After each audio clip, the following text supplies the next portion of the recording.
ఇరాన్పై America ఎందుకు దాడికి దిగింది? ఈ ప్రశ్నకు ట్రంప్ ఇచ్చే సమాధానం తమ దేశానికి ఇరాన్ నుంచి అణుముప్పు పొంచి ఉందని, ఇరాన్ ఎట్టి పరిస్థితుల్లోనూ అణ్వస్త్రాలు తయారు చేయకూడదని. కానీ నిజంగా ఇరాన్ నుంచి అమెరికాకు న్యూక్లియర్ థ్రెట్ ఉందా?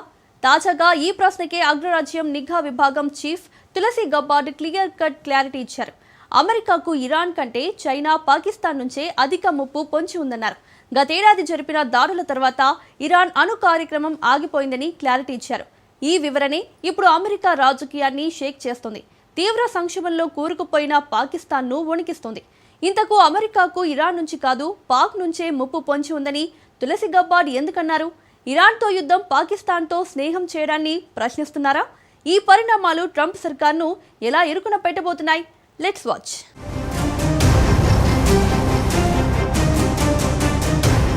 ఇరాన్తో వార్, పాక్తో దోస్తీ, ట్రంప్కు షాక్ ఇచ్చిన తులసి.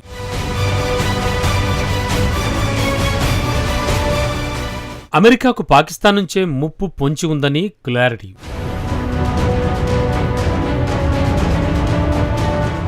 నిఘా చీఫ్ కామెంట్తో ట్రంప్ సర్కార్కు చిక్కులు తప్పవా?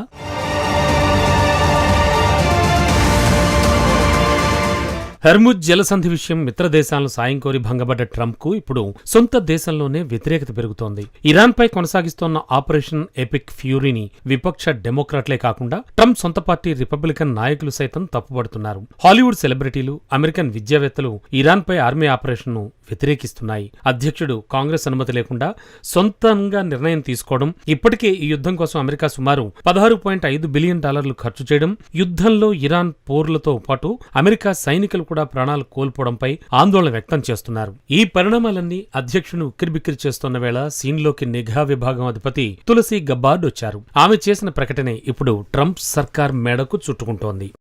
However, the intelligence community assesses that Russia, China, North Korea, Iran, and Pakistan have been researching and developing an array of novel, advanced, or traditional missile delivery systems with nuclear and conventional payloads that put our homeland within range. The IC assesses that threats to the homeland will expand collectively to more than 16,000 missiles by 2035, from the current assessed figure of more than 3,000 missiles. The IC assesses that China and Russia are developing advanced delivery systems meant to be capable of penetrating or bypassing U.S. missile defenses. North Korea's ICBMs can already reach U.S. soil, and the IC assesses that it is committed to expanding its nuclear arsenal.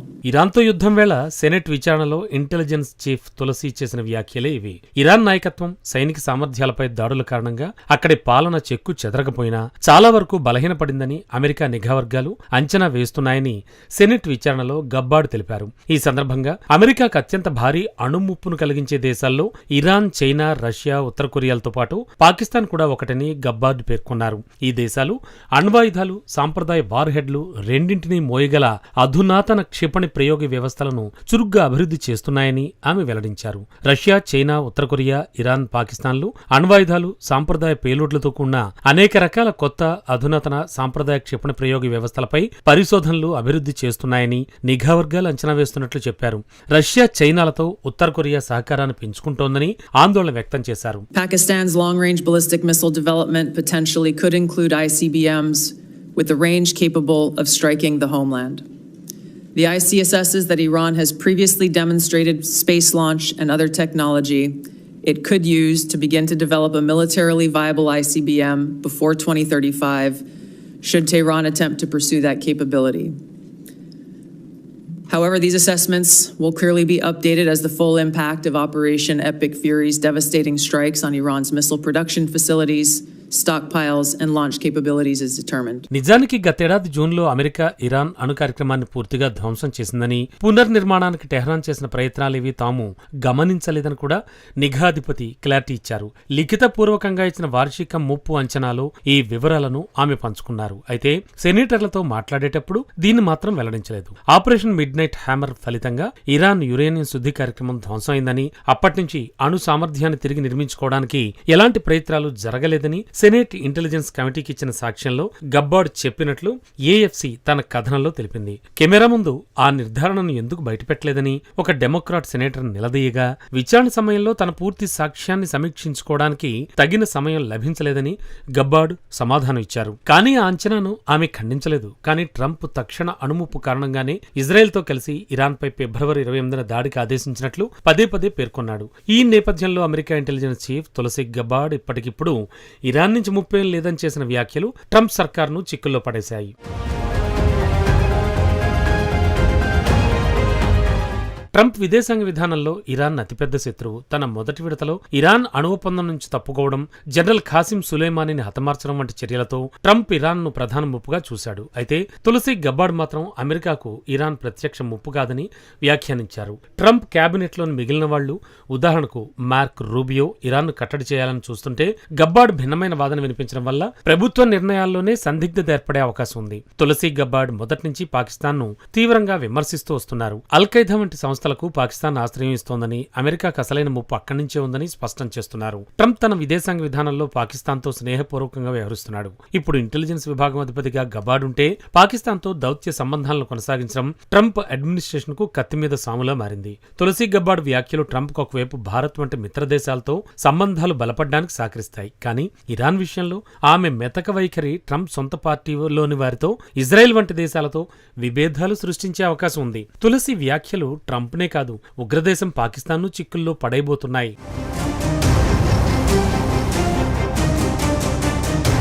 Tulasi Gabbard తన తాజా నివేదికలో పాకిస్తాన్ తన క్షిపణి వ్యవస్థను ఆధునికీకరిస్తోందని, ముఖ్యంగా అమెరికాను తాకగలిగే సామర్థ్యం ఉన్న ఖండాంతర బాలిస్టిక్ క్షిపణుల అభివృద్ధి దిశగా అడుగులు వేస్తోందని ఆందోళన వ్యక్తం చేశారు. గతంలో ఇరాన్ను ప్రధాన ముప్పుగా చూసిన యుఎస్ ఇప్పుడు పాకిస్తాన్ వైపు దృష్టి సారించడం ఆ దేశానికి పెద్ద దెబ్బ. గబ్బార్డ్ మొదటి నుంచి ఇస్లామిక్ తీవ్రవాదం పట్ల చాలా కఠినంగా ఉంటున్నారు. పాకిస్తాన్ కేంద్రంగా పనిచేసే అల్-ఖైదా, ఐసిస్ వంటి సంస్థల వల్ల అమెరికాకు ముప్పు పొంచి ఉందని ఆమె స్పష్టం చేశారు. పాకిస్తాన్ కనుక ఉగ్రవాద సంస్థలకు మద్దతు ఆపకపోతే అమెరికా నుంచి వచ్చే ఆర్థిక సాయాన్ని నిలిపివేయడం, ఫైనాన్షియల్ యాక్షన్ టాస్క్ ఫోర్స్ వంటి అంతర్జాతీయ వేదికలపై పాకిస్తాన్ మళ్లీ గ్రే లిస్ట్ లేదా బ్లాక్ లిస్ట్ లోకి నెట్టేలా ఒత్తిడి తెచ్చే అవకాశం ఉంది. ట్రంప్ తన మొదటి పదవీ కాలంలోనే పాక్ ఇచ్చే $1 బిలియన్ భద్రతా సాయాన్ని నిలిపివేశారు. ఇప్పుడు గబ్బార్డ్ నివేదికల ఆధారంగా పాకిస్తాన్ సైన్యానికి ఇచ్చే సాంకేతిక సహకారాన్ని పూర్తిగా రద్దు చేసే అవకాశం ఉంది. ద్వైపాక్షిక వాణిజ్యంపై ఆంక్షలు విధించడం, అమెరికాలోని పాక్ ఆస్తులను స్తంభింపజేయడం వంటి తీవ్ర నిర్ణయాలు తీసుకోవచ్చు.